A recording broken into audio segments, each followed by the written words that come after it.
Beans అల్లుకుపోతున్నాయి.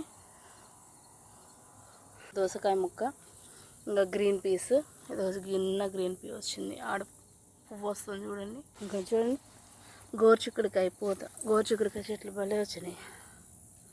పూత చూసారా? నా హైట్లో పెరిగినాయి చెట్లు అన్నీ. గోంగూర ఇవి కూడా అలాగే పెరిగారు. అక్కడ బుజ్జి బుజ్జి దోసకాయలు. పుదీనా పెట్టాను, బతుకుతుంది. బెల్లపూలు ఇవి విత్తనాలు వేస్తే ఇన్ని విత్తనాలు వచ్చినాయి మొక్కలు. ఇవి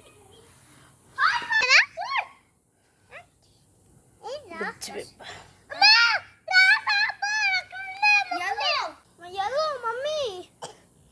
ఈ కెప్సికము ఇంట్లో గింజలతోనే వేసాను, తెచ్చిన గింజలతోనే బాగా వచ్చినాయి మొక్కలు.